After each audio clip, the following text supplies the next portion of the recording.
नमस्कार दोस्तों, मेरा नाम है संदीप और आपका हमारे चैनल पर बहुत बहुत स्वागत है। तो दोस्तों, आज इस वीडियो में हम बात करने वाले हैं सीनियर सिटीजन सेविंग स्कीम के बारे में और जानेंगे इस स्कीम की विशेषताओं के बारे में कि क्यों आपको इस स्कीम में पैसा इन्वेस्ट करना चाहिए, और इसके साथ साथ ये भी जानेंगे कि इस स्कीम में कौन कौन इन्वेस्ट कर सकते हैं और इस स्कीम की फीचर और बेनिफिट के बारे में भी हम इस वीडियो में बात करने वाले हैं। तो अगर आप सीनियर सिटीजन सेविंग स्कीम के बारे में पूरी जानकारी चाहते हैं तो आप इस वीडियो को पूरा देखें, कहीं स्किप ना करें। तो चलिए वीडियो को स्टार्ट करते हैं। तो दोस्तों, सबसे पहले जान लेते हैं सीनियर सिटीजन्स की सेविंग स्कीम की 3 विशेषताओं के बारे में जो इस स्कीम को महत्वपूर्ण बनाती है। पहली ये कि इसमें जो भी आप पैसे इन्वेस्ट करते हैं वो पूरी तरह से सेफ, सिक्योर और रिस्क फ्री होता है, क्योंकि इसके ऊपर गवर्नमेंट ऑफ इंडिया की गारंटी होती है, क्योंकि ये एक सरकारी स्कीम है। दूसरा, ये स्कीम आपको रेगुलर फिक्स इनकम देती है, यानी कि इस स्कीम में इन्वेस्ट करते ही आपको ब्याज के रूप में एक फिक्स इनकम होनी शुरू हो जाती है, जिससे आप रिटायरमेंट के बाद अपने रोज़मर्रा के जो आपके खर्चे होते हैं वो आप आसानी से निकाल सकते हैं। तीसरा, स्कीम की जो विशेषता है वो है इसका हाईएस्ट रेट ऑफ इंटरेस्ट। इस स्कीम में पोस्ट ऑफिस की सभी स्कीम और बैंक एफडी से ज़्यादा ब्याज मिलता है, जो इस स्कीम को महत्वपूर्ण बनाता है। तो ये तो थी इस स्कीम की खूबियाँ। अब जान लेते हैं कि आप इस स्कीम में कितना पैसा इन्वेस्ट कर सकते हैं। आप इसमें मिनिमम 1000 रुपये से शुरुआत कर सकते हैं और मैक्सिमम 15 लाख रुपए तक इस स्कीम में जमा कर सकते हैं, यानी कि आप 15 लाख रुपए से ज़्यादा स्कीम में इन्वेस्ट नहीं कर सकते हैं, और इस इन्वेस्टमेंट को आप 1000 रुपये के मल्टीपल से ही जमा कर सकते हैं।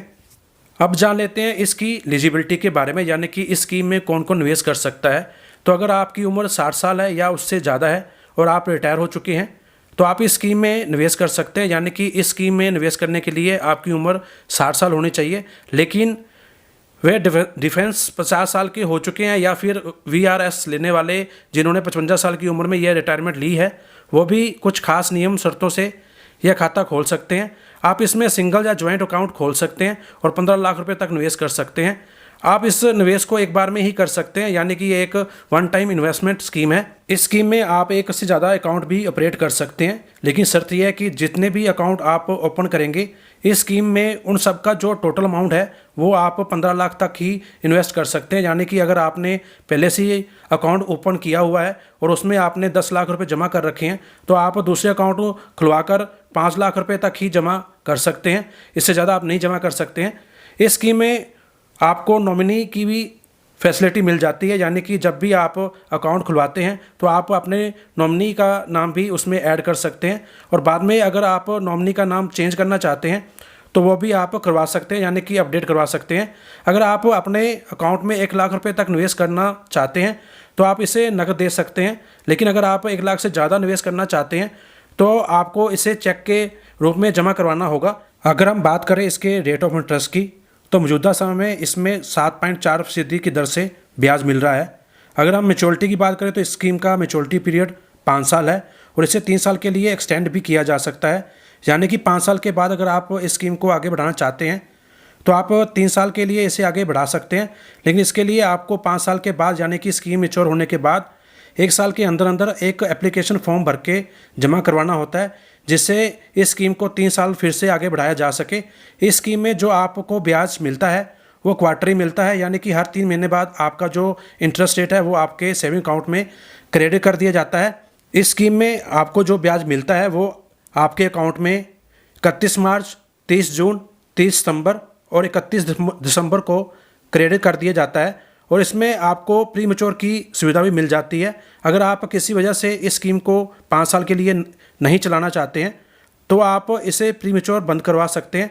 लेकिन यहाँ मैं आपको बताना चाहूँगा कि अगर आप अपनी स्कीम को 1 साल से पहले बंद करते हैं तो आपको कोई भी इंटरेस्ट नहीं मिलेगा, और जो इंटरेस्ट आपको अकाउंट में क्रेडिट कर दिया गया है उसे भी आपसे रिकवर कर लिया जाएगा।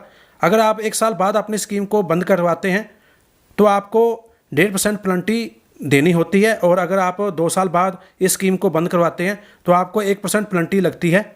यानी कि अगर आप 2 साल बाद अपने अकाउंट को प्री मैच्योर क्लोज करते हैं तो उस समय जो भी अमाउंट आपके अकाउंट में पड़ा होगा उसमें से 1% काट कर बाकी पैसा आपको दे दिया जाएगा।